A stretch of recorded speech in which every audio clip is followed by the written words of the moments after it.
अस्सलाम वालेकुम दोस्तों, क्या हाल है। मैं अरबाज अहमद आज इंग्लिश लिटरेचर के एक और टॉपिक के साथ हाज़िर हूँ। और आज हम लोग पढ़ेंगे पैराडाइज लॉस्ट, जिसे लिखा है जॉन मिल्टन ने। क्या स्टार्ट करते हैं दोस्तों।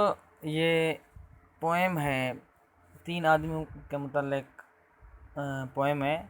सैटन, एडम एंड ईव, इन तीन लोगों के बारे में ये पोएम है। तो सैटन को गॉड की आर्मी ने जो है एक जंग में, एक वार में हरा दिया है। और सैटन जो है वो जहन्नम में बैठा ये सोच रहा है कि किस तरह गॉड की आर्मी से जो है रिवेंज लिया जाए, किस तरह गॉड की आर्मी से बदला लिया जाए। तो दोस्तों, सैटन का एक साथी है जिसका नाम है बील्ज़ेबब।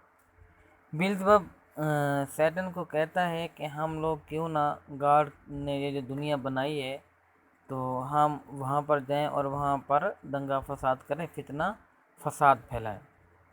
तो इस तरह हम जो है वो गॉड से रिवेंज ले सकते हैं। तो सैटन इस बील्ज़ेबब की बात को सुनकर जहन्नम से बाहर निकलता है और दुनिया की तरफ जाता है। तो उसको रास्ते में उसके दो बेटे मिलते हैं, सिन और डेथ। ये जो है वो सैटन के दो बेटे हैं जो कि उसको रास्ते में मिलते हैं। और ये सैटन के लिए जहन्नम से लेकर अर्थ तक एक पुल बनाते हैं, ताकि सैटन जो है वो आसानी से आ और जा सके। तो दोस्तों, सैटन जो है एक दिन एडम और ईव को जन्नत में देखता है, जो कि जन्नत में बड़े ही आरामदेह तरीके से रह रहे होते हैं। तो सैटन को इनसे बहुत ही जेलसी फील होती है और वो कहता है कि किस तरह इनको पैराडाइज यानी कि जन्नत से निकाला जाए।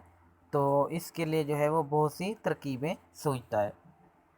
तो दोस्तों, यहाँ पर मैं आपको ये बता दूँ कि एडम और ईव जन्नत में बहुत ही बड़े ऐशो आराम से जो है वो रह रहे थे। तो गार्ड ने उन्हें ये कहा था कि आप लोगों ने बड़े ही ऐशो आराम से रहना है, लेकिन एक दरख्त है उसका फल आपने नहीं खाना। दोस्तों, गार्ड जो है वो एडम और ईव को बताते हैं कि तुमने जन्नत में बड़े आराम से रहना है, लेकिन एक दरख्त है जिसके फल को तुमने कभी भी नहीं खाना। तो सैटन को किस तरह ये बात पता चलती है कि गार्ड ने उनको एक फल खाने से जो है वो मना किया है, और वो साजिश करता है कि किसी न किसी तरह एडम एंड ईव को ये फल जो है वो खिलाया जाए। तो दोस्तों, ये एक दो मरतबा सैटन जो है वो पैराडाइज में दाखिल होने की कोशिश करता है, लेकिन गार्ड के जो एंजल हैं इसको भगा देते हैं। तो दोस्तों, सैटन जो है वो स्नेक के रूप में पैराडाइज में दाखिल होता है और अपनी चिकनी चपड़ी बातों से ईव को इस बात पर एग्री कर लेता है कि वो फॉरबिडन फ्रूट को खा ले, यानी कि उस फल को खा ले जिसे खाने से गार्ड ने मना किया था। तो दोस्तों, ईव जो है वो सैटन की बातों में आकर फल को खा लेती है। वो आधा फल को खाती है और आधा फल जो है वो एडम के लिए रख देती है।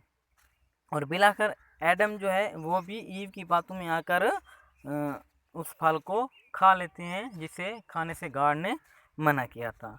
तो दोस्तों, जब एडम और ईव उस फल को खा लेते हैं तो पहली मर्तबा इनको एक दूसरे से जो है वो हया महसूस होती है। तो दोस्तों, फल खाने की वजह से गार्ड जो हैं वो एडम और ईव को पैराडाइज से ज़मीन पर भेज देते हैं, ताकि तुम यहाँ पर अपनी एक और दुनिया बसाओ। और साथ में ईव और एडम को एक सज़ा दी जाती है। सज़ा ये है कि ईव को कहा जाता है कि तुम जब भी बच्चा जनोगी, यानी कि कोई भी औरत जब बच्चा जनेगी तो उसको पेन महसूस होगी, उसको दर्द महसूस होगा। और ये कि एडम को ये सज़ा दी जाती है कि तुम मेहनत मशक्क़त करके अपने बच्चों के लिए रोज़ी रोटी कमाओगे। तो तो दोस्तों ये थी इस पैराडाइज लॉस्ट की पोएम जिसे जॉन मिल्टन ने लिखा है।